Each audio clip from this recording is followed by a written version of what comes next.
Travis Wayne Goodsoe. This video is going to be on Kinderhook plates.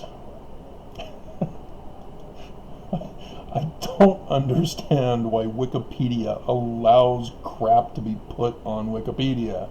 Don't they have people to check this? Or is it just because it's the church? There's a statement in here, Stanley B. Kimball, and that right away should be speculative in and of itself. It says, the statement found in History of the Church could have been.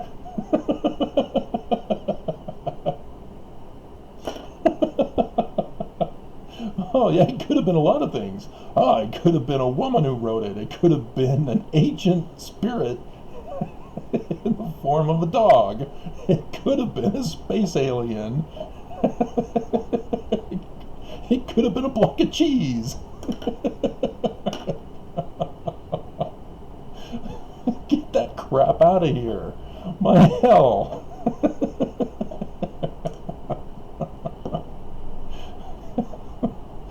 So, this is why the church is so frustrating. Dear God, they just throw out what ifs.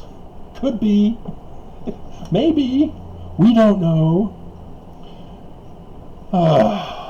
And they call it fact, or have everybody back off because it could be, and therefore it provides reasonable doubt.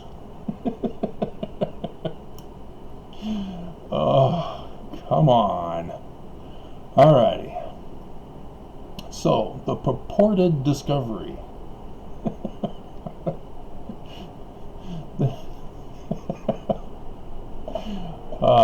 And the footnote for this is Bartlett and Sullivan. So, why are we referring to a book that was published in 1843? Okay. Well, okay, well, that's good. Singular discovery, material for another Book of Mormon. Interesting. Alright, well, this is more legitimate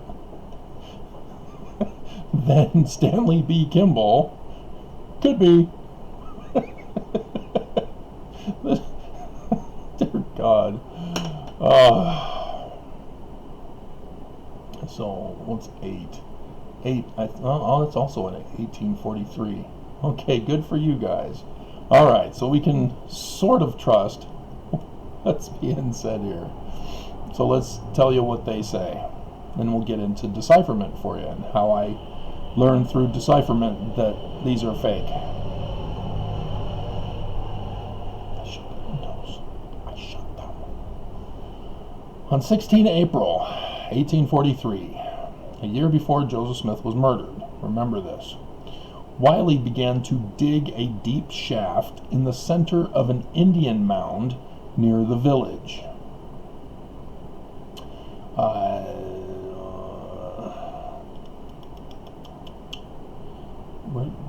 Where did I see the location? Maybe I'll come to it. Quincy, isn't it? Yeah, the Quincy Whig paper. It's in central north in Illinois. And so it's the mound people, but it's a bit further up north from southern Illinois, which plays a whole part in this. It was reported in the Quincy Whig that the reason for Wiley's sudden interest in archaeology was that he had dreamed for 3 nights in a row that there was treasure buried beneath the mound. At first, he undertook the excavation alone and reached a depth of about 10 feet. Why did you put 3 meters?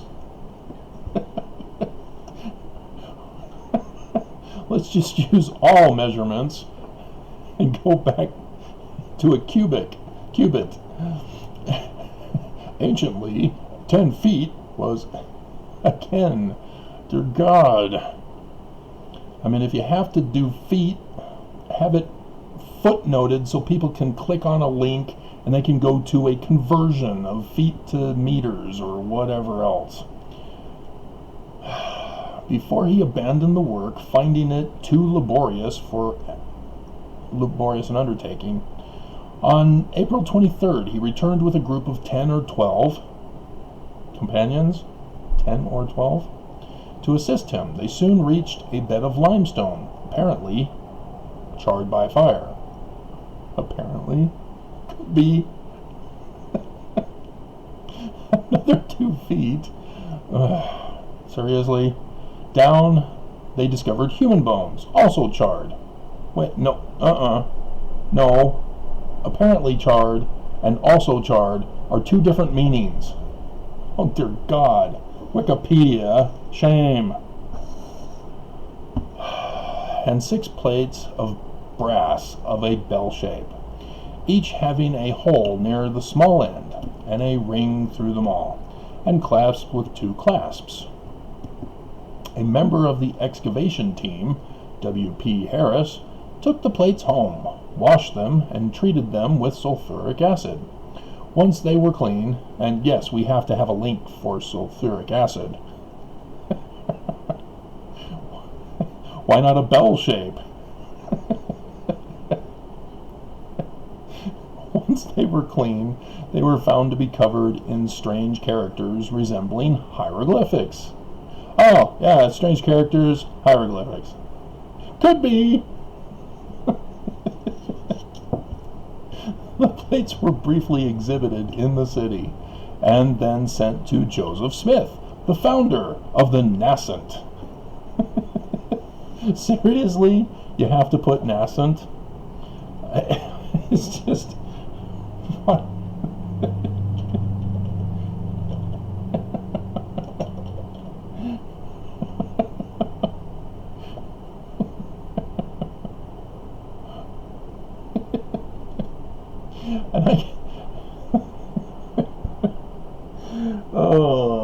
Could be is ruining the whole thing for me. So anyway, in case you don't know what nascent means, it means a beginning of an organization that seems promising. Man. Latter-day Saint movement. Smith had previously said that on September 22nd, 1823, an angel led him to a set of buried golden plates, written in Reformed Egyptian. Not entirely accurate. That's why you can't have Mormons doing this.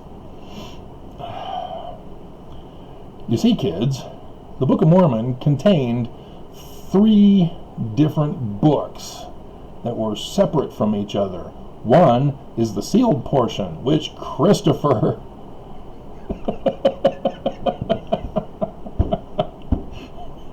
wrote in his head through revelation,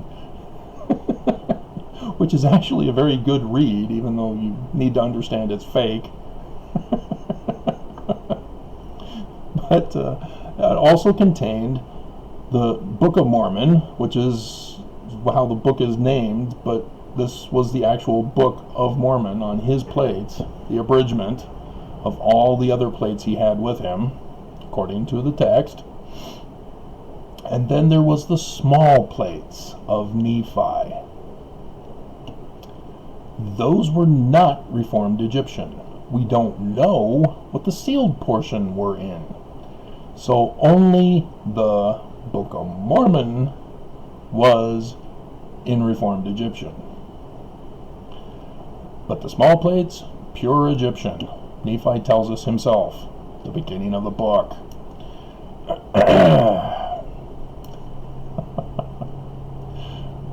From which he said he translated into the Book of Mormon. And yeah, there's... No. The finders of the Kinderhook plates and the general public were keen to know. Yes, we're trying to tell a story rather than tell the facts. If Smith would be able to decipher the symbols on the Kinderhook plates as well. And so, yeah, you can already see what's going on here. People make a discovery trying to claim he had dreams, got other people involved as witnesses,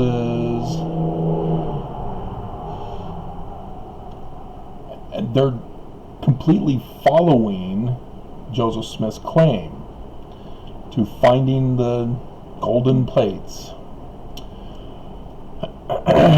which is interesting when you know the real LDS history behind this. And unless you've been paying attention to my videos, you don't know it.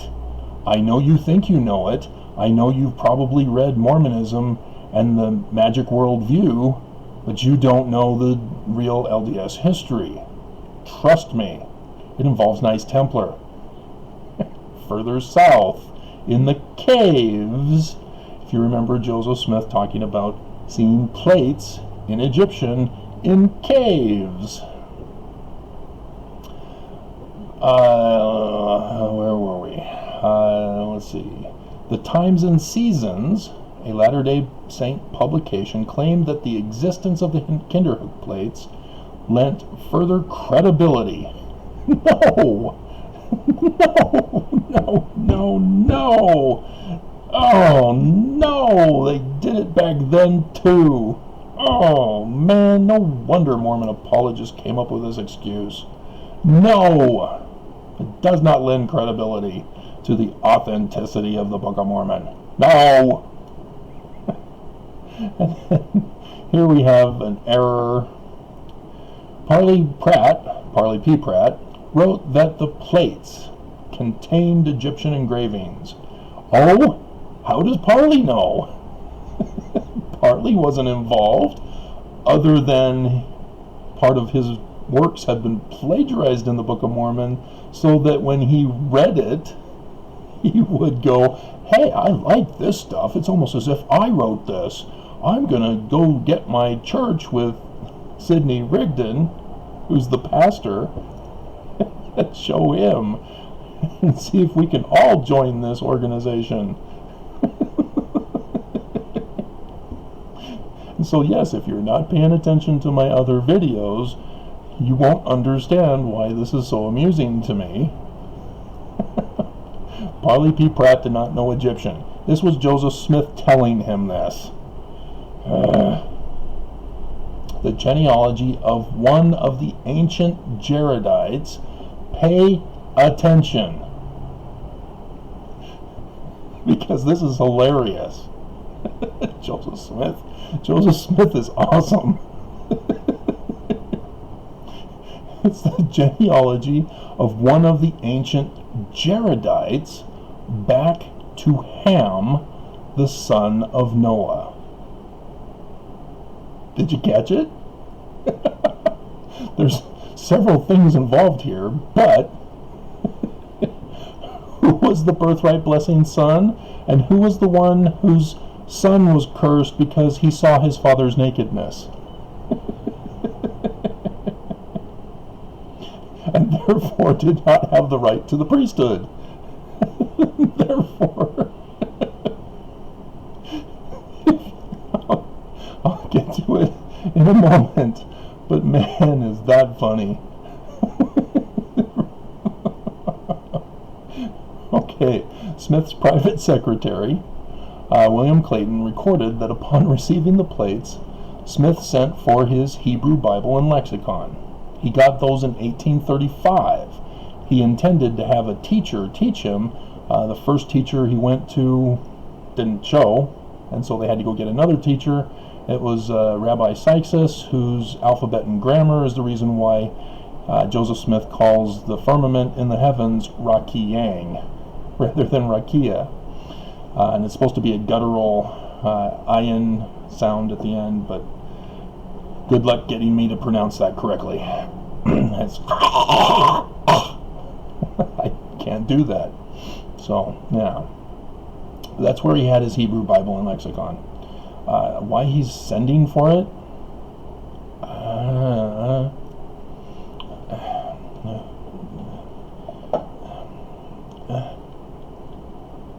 Smith Joseph. Diary, LDS Church Archives. Okay, so I'm sure that this then would be on the journal portion of the Joseph Smith papers. But why is William Clayton recording it? Suggesting that he was going to attempt to translate the plates by conventional means. Did you catch this? They're claiming hieroglyphs. Looks like hieroglyphs. Parley P. Pratt. Looks like Egyptian engravings.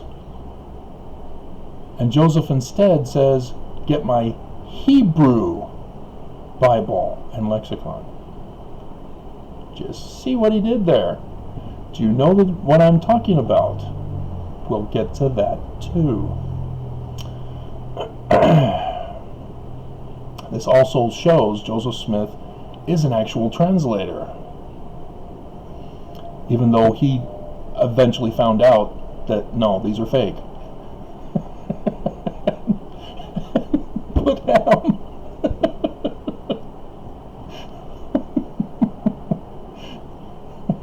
Rather than by use of the seer stone or direct revelation.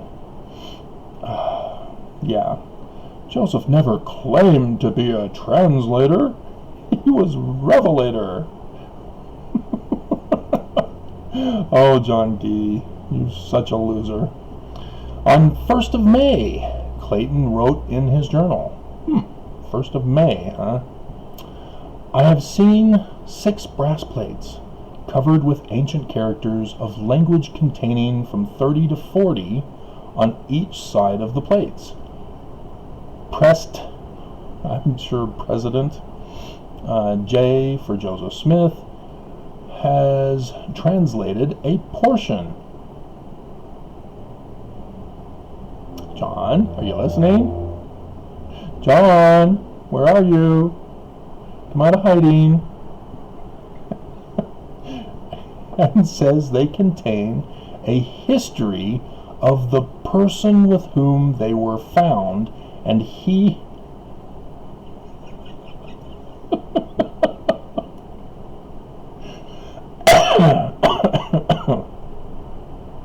and he was a descendant of Ham through the loins of Pharaoh, king of Egypt.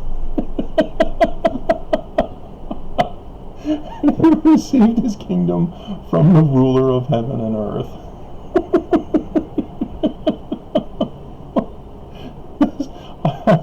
If you're annoyed by my laughing, tough. This is hilarious. Joseph Smith planned to translate the plates in their entirety. The editors of the Nauvoo Neighbor,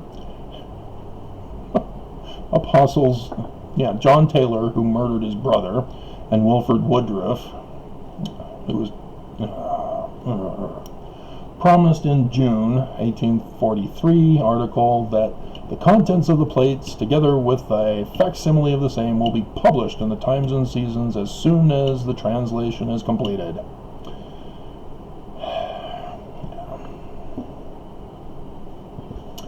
The history of the church also states Smith said the following. I have translated a portion of the plates, and they find the history of the person with whom they are found. He was a descendant of Ham through the loins of Pharaoh, king of Egypt, and that he received his kingdom from the ruler of heaven. It's the same thing. What?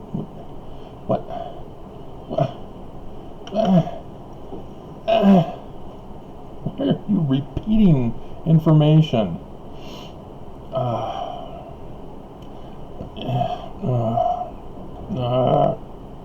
Alright, let's go down to where the deathbed confession and classification of the hoax. Okay. Were presumed lost, but for decades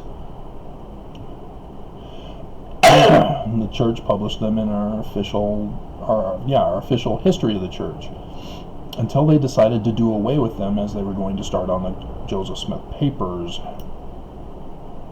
In 1920, one of the plates came into the possession of the Chicago Historical Society, now the Chicago History Museum. In 1966, the remaining plates were tested at BYU.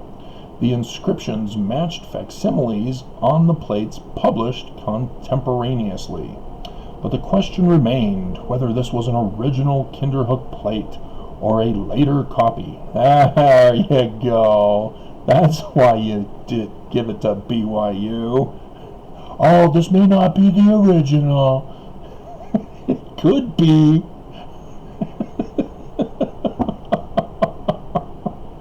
There you go.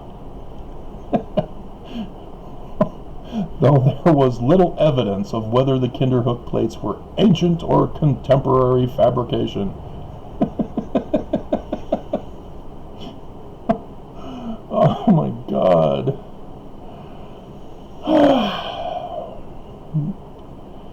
In other words, BYU didn't want to reveal their results. Some within the LDS Church believe them to be genuine. They could be true. The September 1962 Improvement Era, an official magazine. No, put that in the. It's in the. Ran an article by Welby W. Ricks, I think is the founder of Ricks, isn't it? Isn't he the cause for that school? Stating that the Kinderhook plates were genuine. Oh, is that why he was made president of Ricks? Or the founder of Ricks? 1979, Marky Peterson wrote a book called Those Gold Plates. In the first chapter, Peterson describes various ancient cultures. Oh, great. It could be there's contemporary evidence. It's not evidence if it's contemporary. You need direct. See, this is what people don't get in the church. You need direct evidence. You don't have direct evidence, you've got squat. These are the Kinderhook plates, too, found in blah, blah, blah. Where's the deathbed confession? Wait a minute. I'm seeing a... Huh.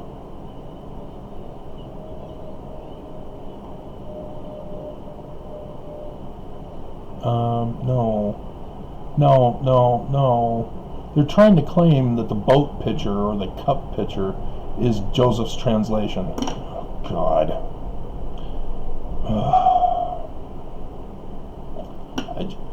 You just want to scream.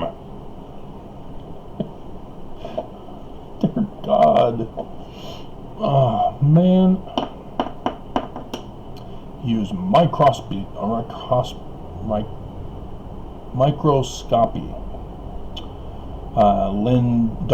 Professor Lynn Johnson, D. Lynn Johnson. Why do you Mormons do that? Quit putting a D or single letter for your name. I don't do Travis W. Goodsell. I do Travis Wayne. Nor do I do T. Wayne Goodsell. I put my full name. That's my name. Don't wear it out. I found traces of nitrogen and what were clearly nitric acid etched grooves. So yeah, it was fake. Johnson discovered evidence in a partial plate, was among the examined by Mormons, including Smith, not a later copy.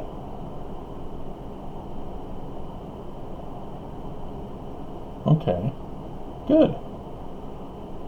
One of the features of the plate was the presence of small dents in the surface caused by hexagonally shaped tool. Johnson noticed that one of these dents had inadvertently been interpreted in the facsimile as a stroke in one of the characters. What? Who inadvertently interpreted it? Who? Johnson. The plate owned by a copy made from the facsimiles, the stroke in that character would have been etched like the rest of the characters. He concluded that this plate was the one Smith examined, that it was not of ancient origin, and that it was in fact etched with acid, not engraved, confirming Fugate,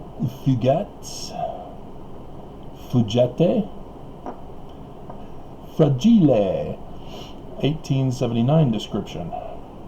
In 1981, Church ran an article saying they were a hoax. It asserted that there was no proof that Smith had made any attempt to translate. There is no evidence that the prophet Joseph Smith ever took up the matter with the Lord. As he did when working. He just lie. Joseph had nothing to do with the Book of Mormon, by the way, but he did translate the Book of Abraham. And notice they put Prophet Joseph Smith. Alright, I can't find the deathbed repentance guy. Because I'd heard that one of the guys said on his deathbed, I mean, that's what we all were told after this 1981 confession,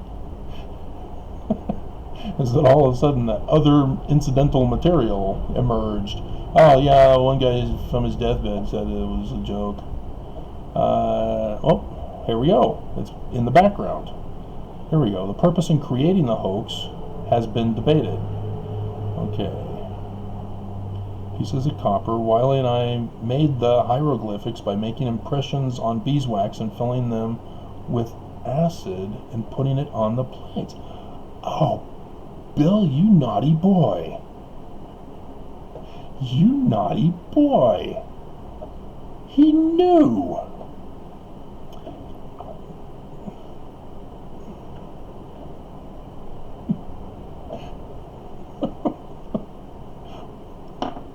We have a conspiracy, guys.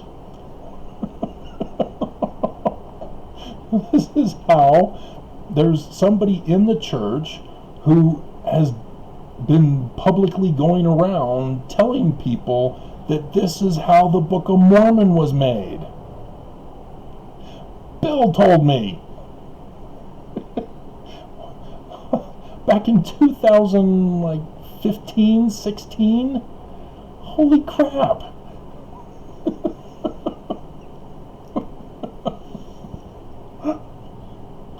Oh, man. Alright, so the purpose has been debated. It was simply a joke. No, you can look at what they claim. They claim the exact same thing that Joseph claimed. They were purposely going to disprove Joseph as a translator.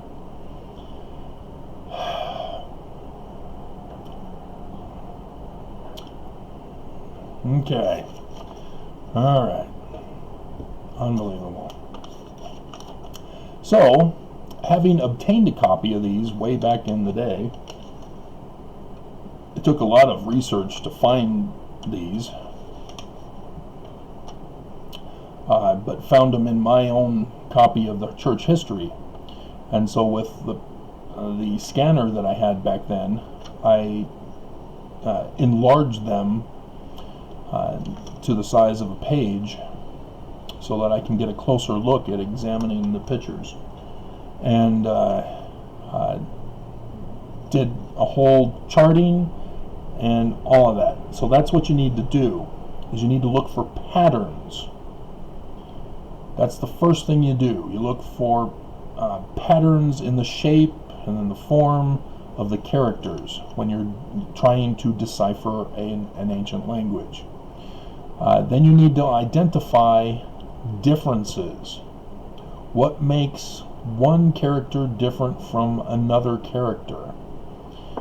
The reason for this is you need to determine if it's a fraud, first of all. Then you need to identify, is this a type of Egyptian hieroglyphic language, or is it alphabetic? See, if it's a hoax and it's alphabetic, but they're claiming it's hieroglyphs from Egyptian, oops, gotcha. Now if it's just that you don't know and you're looking at it, oh, it looks like Egyptian hieroglyphs, that's one thing. But for the guys to say that it was Egyptian, along with the other things that were the same pattern of Joseph Smith. See how I did that with their claim? Just as you do with decipherment, so do you do with people's claims. You look for patterns, then you look for what's different. Everything they talk about is a pattern with Joseph Smith's claim about the Book of Mormon. That should concern people immediately. Joseph Smith, he recognized that. I'll get to that. And so what I had found is that there were about 30 different characters. I don't have it with me on hand. My original research has been thrown away by my dad, but I still remember because I did the research. There was about 30 characters, so it's not Egyptian. It's alphabetic, which then leads to, why is an alphabetic language doing in America? Now I know there are those plates and those other records that were found that have Hebrew on them, and then there's the rune stones, but those don't date to what these guys were trying to claim. And then, so it's not alpha. You first establish that the pattern seems to suggest alphabetic, that it's not hieroglyphic. And so if it's alphabetic, then you need to find out the little attachments that are in different places on the different characters. And again, you need to go through the same, looking for patterns, looking for what's different, because now you need to identify if those are legitimate vowels and their placement determining which vowel is to be used, because alphabets originally were just consonantal. And so if there's a vowel system in play here, now we're dating the plates. That's also what we're doing in this process. And what I found was inconsistent to confirm a vocabulary. Because, first of all, there were too many S shapes.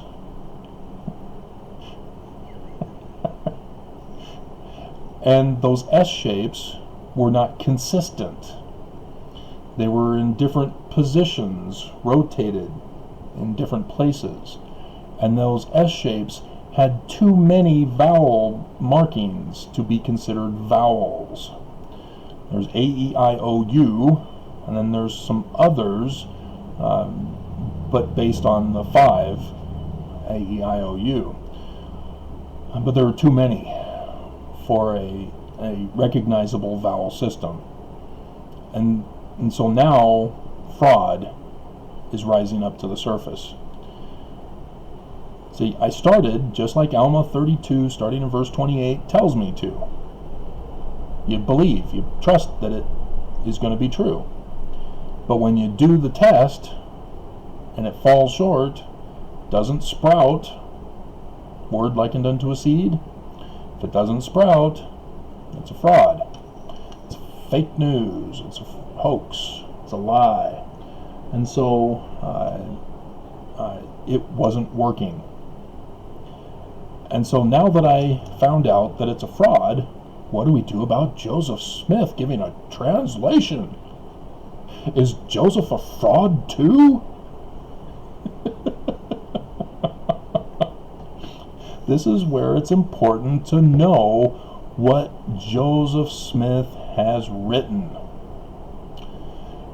If you don't know your Book of Mormon, not how the Book of Mormon came to be as claimed, because they already knew, You need to now read the Book of Mormon stories to find out who are the Jaredites. Jaredites are in the Book of Mormon. You need to know all about them. And the story of the ancient Jaredites talks about how a group of people came from the Tower. Don't put Tower of Babel. You're going to make a mistake, Bruce R. And they traveled on ships, and they had seer stones to light their way in the ship, and it had a cork to plug up the holes so that they didn't drown and get flooded out, and blah blah blah. They came to what the Book of Mormon says is north of where the Nephites and Lamanites were. Lamanites were in the southern area where Lehi first landed. Then you have the Nephites. Then you have the Jaredites in the land northward. That's also important because of where this was found. If the Jaredites were north, where's south? Southern Illinois. But that involves church history knowledge to confirm that part of this also. We're not there yet. So the Jaredites had various kings over time, and fighting and destruction of the environment, causing deserts, and then it came down to Enos. Is that it? No, Ether. Sorry. The Book of Ether is named the Book of Ether because he's the last Jaredite, along with Coriantumr. That's important, because this says it's the genealogy of one ancient Jaredite. Which means, if the Book of Mormon is a true history, and Joseph Smith believed it was a true history and was not, the Book of Mormon was not a written text in code, as we can get into in the church history part, then the dating is pre-alphabet. Oops. Why do we have an alphabet from this guy? Who, by the way, knew Egyptian? Deseret? That's Egyptian. And that's in the Book of Mormon as the language of these Jaredites. And so then you've got Ham, which is the male name for Kemet, which is Ham with the T at the end, because the H is not an H in Hebrew nor in Egyptian. It's the Kha, like Bach.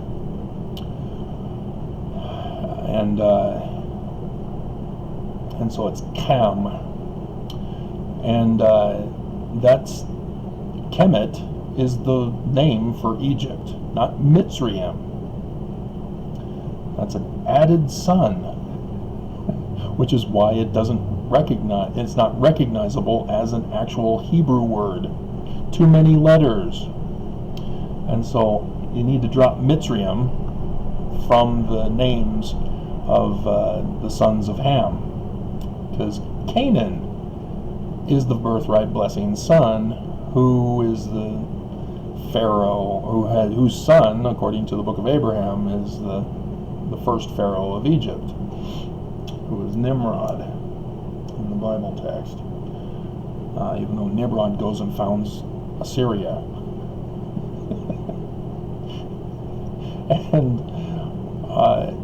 And so the last battle of the Jaredites is between Shiz and Coriantumr, as Ether is hiding in his cave watching them duke it out, and dead bodies all over the place. And finally Coriantumr gets Shiz's head chopped off, and Shiz, without his head, tries to lift up and can't, and collapses in his gore. And all women are like offended. Oh, this is so bloody and gory. I don't like this book. And so you need to understand what Joseph is doing here. He recognizes that the Jaredites are from Egypt, but he doesn't claim they're Egyptian because he asks for his Hebrew Bible. He recognizes it as an alphabet, not Egyptian. So that's important. I gotta take care of this program here.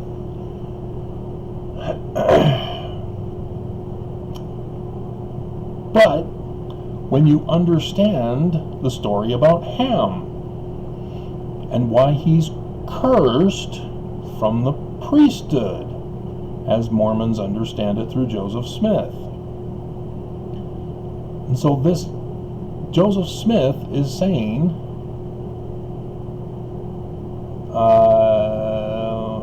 where was it? The person with whom they were found. Did you catch that? Joseph knows they're a hoax. And so he's saying the person with whom they were found. He was a descendant of Ham.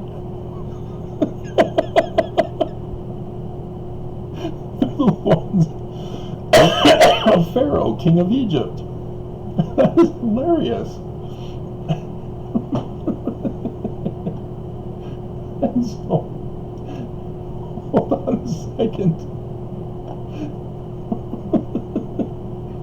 Joseph Smith is confounding this guy, or these group of guys, because you need to remember, back then they were racist in the early 1800s. Racism was supreme. And so here comes Joseph talking about equality among mankind. And yes, I know the Book of Mormon talked about how the Lamanites could be made white and clean and pure. You need to understand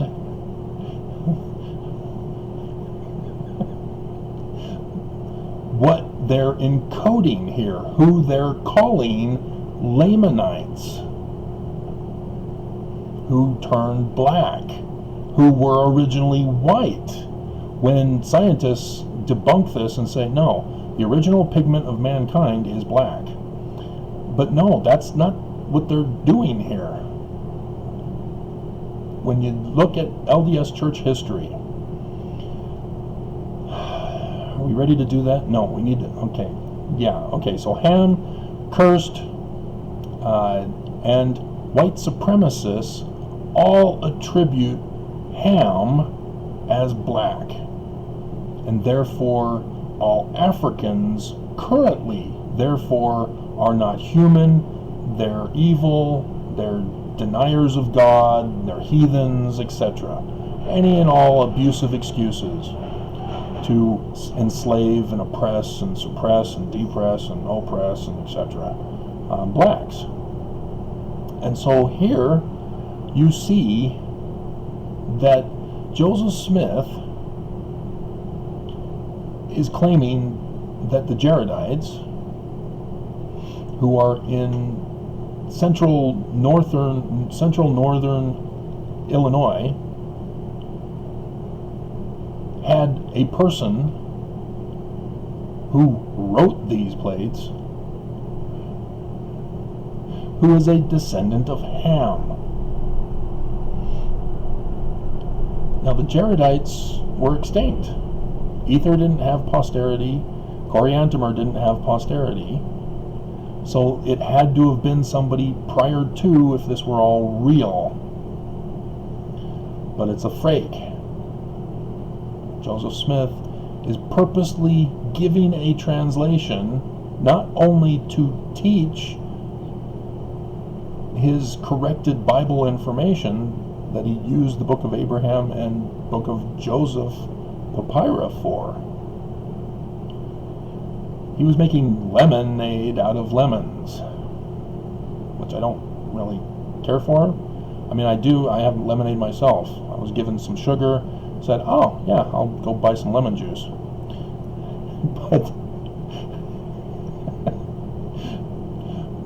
But this is what Joseph was doing. He was trying to give an excuse to do more. He already had the book of Joseph he still had left to translate. He still had facsimile number 3 he still had left to translate. And so I don't think this was a high priority on his list. But, I mean, we're talking the year before he was murdered. And so, let's see.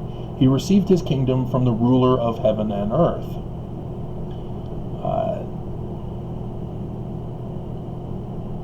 Which I think is interesting, because that would suggest God, but he doesn't say the true God. That's interesting, the wording he uses for that. But it wouldn't surprise me at all as if it were Set, who is King Satan, or King Set, who is Satan, through my Paleo-Hebrew decipherment. And so, let's go into church history now. 1826 is where you need to start, because otherwise it's going to take too long, and I'm already too long into this video enough as it is. How many hours am I now? 46, 47. And so the actual church history, again, you look for patterns. You look for something that can tie things together, that join different people to a single place or a single thing, independent of the claims. And so you can't say, oh, well, Joseph Smith had witnesses, just like the Kinderhook plates did. No, that's not what you're looking for. You're looking for something external, out of the box, from the claims. And that's how you confirm or deny what is being claimed. And then, of course, you look for what's different in that. And so the keystone of church history is Canandaigua, New York, 1826. That's when William Morgan disappears. Now, of course, you got to do your research on William Morgan now. William Morgan was a captain in the war in 1812. Served under General Andrew Jackson, who became president. And in that war, or after that war, he had learned information from that war. He had obtained secret information. And by 1923, he came to Canandaigua, New York, and was telling people there about what he had learned, and that he had an arrangement with the Batavian Press, which was west of Canandaigua. He had received some front money to work on his 2 books. And he was telling people there in Canandaigua. Well, he was also a Freemason of the York Rites. Canandaigua had a York Rites Lodge in Canandaigua. Wikipedia does not link you to others who are also involved with Canandaigua. This is where Wikipedia has its greatest weakness, is because they can easily set it up so that if I were to click on Canandaigua, New York, I would then see a list of others who link to Canandaigua, New York. But they don't, and so I had to do my research in a different manner to find that link. As a result, I needed to know, well, who's the Master Mason of the lodge in Canandaigua, New York?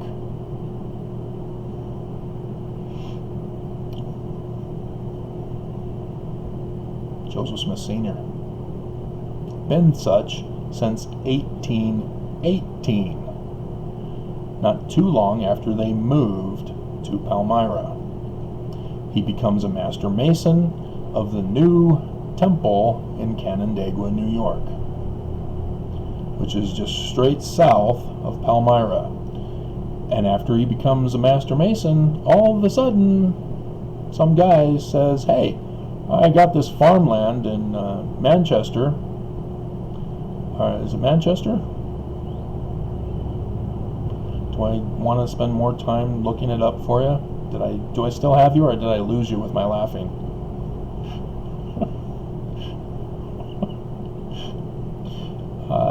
But he gives the land to Joseph Smith Sr. to work it and make money to support his family on.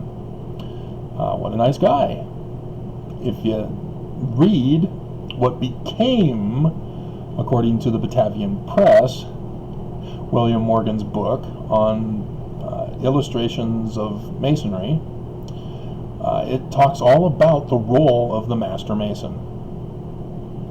And he's the one that performs all the rituals, but he's also the one revered in the community. And that all other brethren of the lodge are to give aid and support to the Master Mason, as he likewise to the followers. Thus, from that book, we now know that Joseph Smith Sr. was in contact with William Morgan.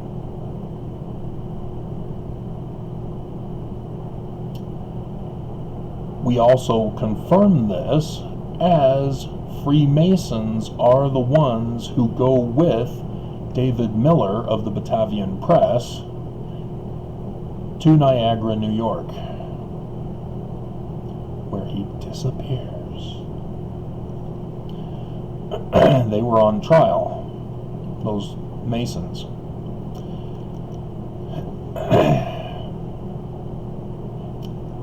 And who orders all this to be done? It's not just Masons who do it. No.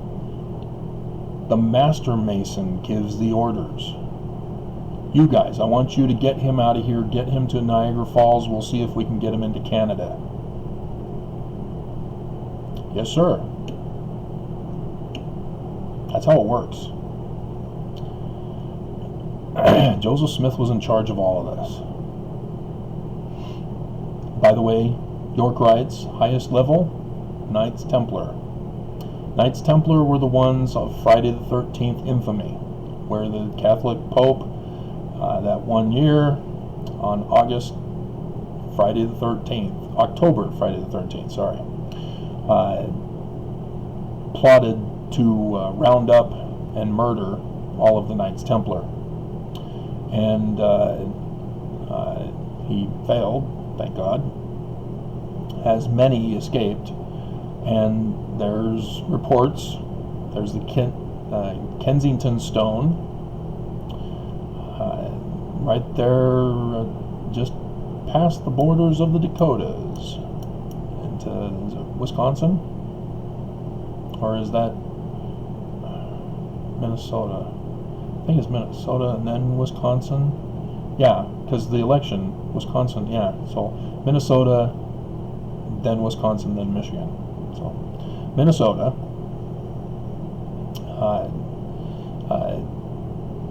there's the stone. And everybody says, nah, it's a fraud, it's a fake. No, It's not. It's Knights Templar altered ruins. And it gives the date of 1363. And it's a property transfer. It's a sale of purchase. The Knights Templar purchased the eastern half of the United States from the Mandan Indian tribe of what was going to be the other book that William Morgan was going to write about the white Indians.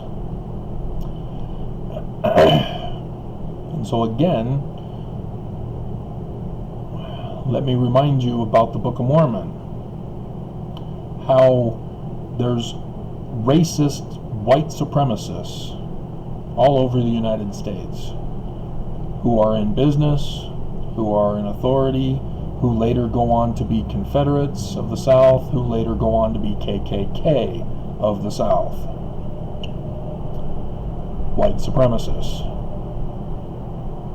These are the ones who believe they're the rulers, the rightful rulers of everybody. Just like laymen.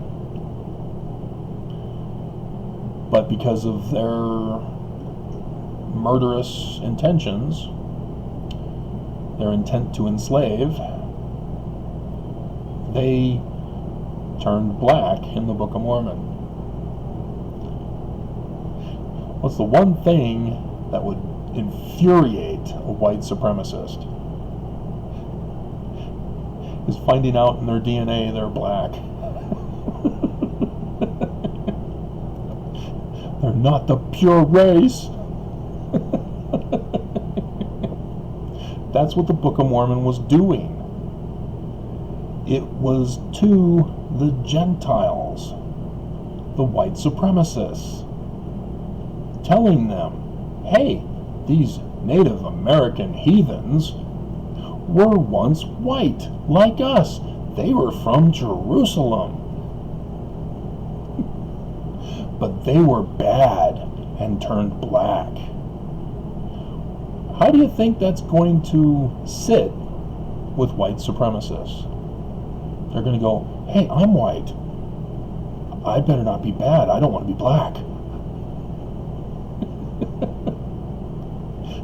And so that's what Joseph Smith is doing here.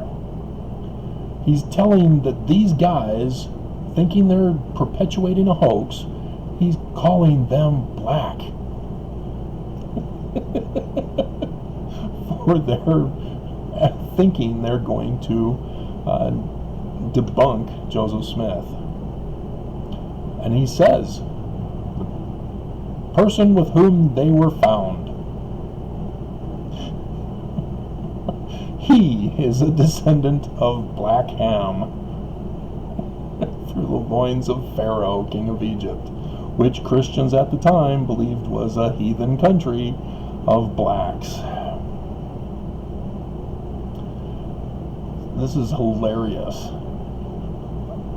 That's why they remained silent and didn't confess until their deathbed.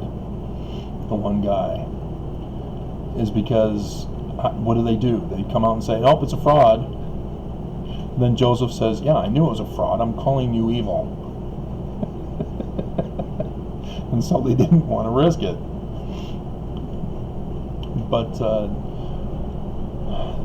after secreting William Morgan out of the country, Joseph Smith Sr. took on the responsibility to carry on completing the book that William Morgan was going to do. He couldn't go through the Batavian press anymore.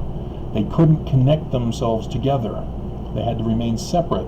That's why you don't see Joseph Smith in the William Morgan story. Partly because nobody does their research. But also with Joseph Smith, you just see, and you have to go to several different places to find the information out, but they don't connect Joseph Smith Sr. to William Morgan either. And and so it was that I established that the Book of Mormon was the attempt to warn America of the white supremacist threat through the Illuminati who infiltrated the Scottish Rites Masons to destroy America, to conquer it and put a king on the throne of America. And thus, I've been showing you decoding regarding our latter-day signs and heavens and what events have been taking place in our government and religion, which is why the church has the inverted pentagram. And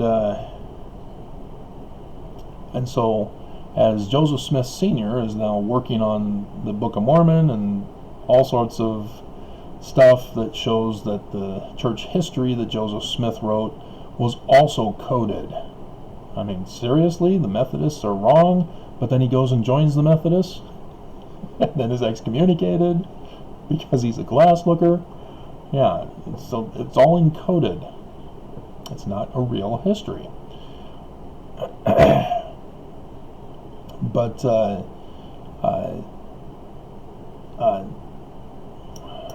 much more do I need to tie into the Kensington stone here? Knights Templar. The Knights Templar have in their stories the whole purchase of America for the latter-day Zion, the New Jerusalem.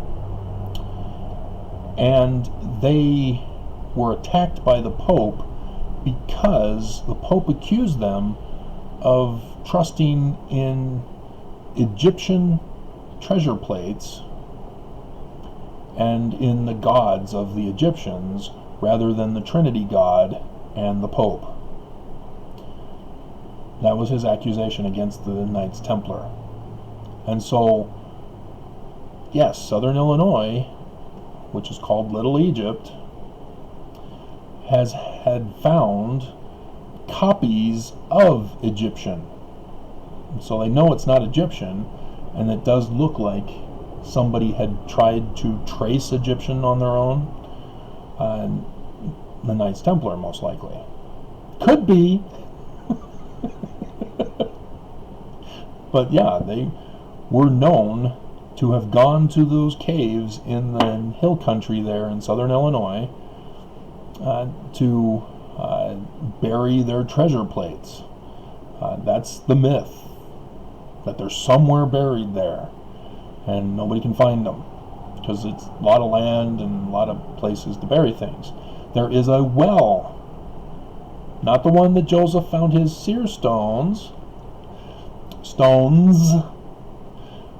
but up in the Canadian eastern part. I'm not sure if it's Nova Scotia or one of the other ones, but there's a well that was dug specifically by the Knights Templar, a different group later on. And at a certain point down in the well, people found that there was a message carved in stone, I think, that said, below this point there's buried treasure. So they tried to go lower, it was booby-trapped. The place flooded, they couldn't go any further. And so, yeah. But the concept of treasure plates with the Knights Templar, why does his car do that? It's not a flat tire, it's not the muffler. What is it that causes that? And he always does it right at that point when he's driving home. God, never when he goes this way. It's always going home. I don't get it. It freaks me out every time. So,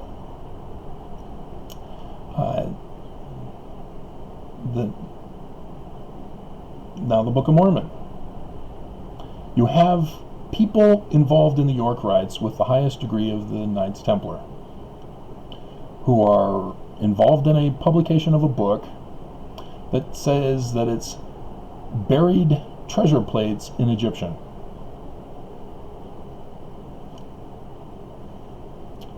And even Joseph Smith claims that he sees in vision in a cave filled with Egyptian treasure plates. Do you see the connection? That's what you do. You look for patterns, and then you look for what's different. The Book of Mormon is a fraud, yes. Encoded is why it's a fraud. You don't just stop with what's the same and say, oh, well, it's a fraud. You keep on going. You find out, why is it a fraud? What is it? What's different? And that's how I knew it was encoded. Plus, I'd already known that the Doctrine and Covenants was encoded, because the 1981 version of the Triple Combination, which included the Doctrine and Covenants, was said to have been decoded from the code words specifically put in. And yet they missed some. Doctrine and Covenants 1:16. Babylon's already been destroyed. What's it talking about? Will fall in the future. O Babylon, we bid thee farewell. Yep. Then the signs in the heavens, cross at southern Illinois, the first and the last of the 3 days of darkness. Sun shall be darkened. Yeah, it all ties in together, guys.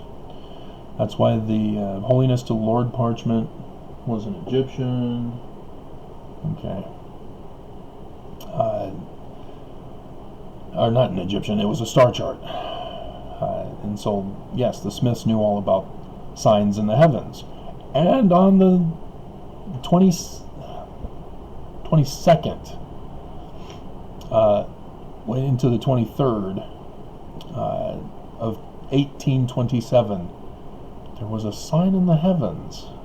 It was so close, yet so far. But I saw exactly what they were thinking of doing, and unfortunately they were wrong. It's a future date, of which Joseph Smith then knew later on.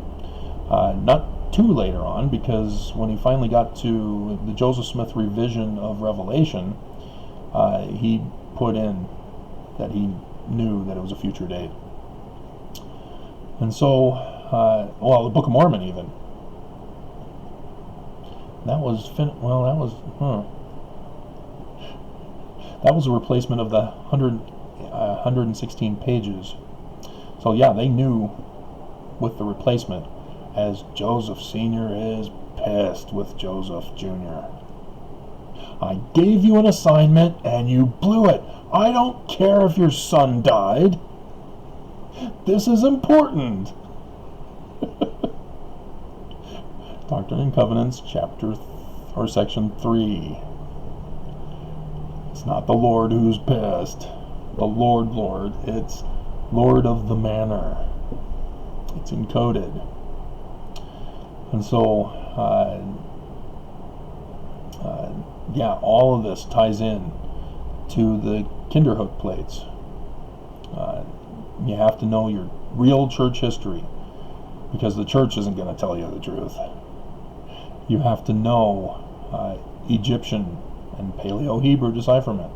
Because like I told you, Joseph knew it was alphabetical, but realized, oh, this is a fraud. As other people were claiming, like guys who discovered it, oh, it looks like Egyptian hieroglyphs, Joseph. Didn't you get Egyptian hieroglyph plates too? And so, yeah, I mean, this is awesome, and it's too bad the church throws out a whole bunch of could be, because the real church history is awesome. They were making fun of the Illuminati, Scottish Rites, white supremacists, but were warning at the same time through coded messaging that they would rise up in the latter days. They give us the date in the first page of the Book of Mormon, 2017. They knew. They knew when they would rise up, when their plans were, because William Morgan found out. And William Morgan told Joseph Smith Sr. He'd been there talking about it for the 3 years, 1823, 1824, 1825, and 1826. So the 3 years he'd been there telling them. And And so the next year, after everything calms down, they think, and everybody's forgotten, they think, all of a sudden, Joseph Smith, on the night of the sign in the heaven, get your Stellarium program now, all of a sudden finds buried treasure plates in Egyptian, after being instructed by the messenger all those years. Yeah. Nope. So that's the real story of the Kinderhook plates. And, yeah, 1st of May has me wondering. But I'm sure it's not connected. What's not the same tells me that they're not connected.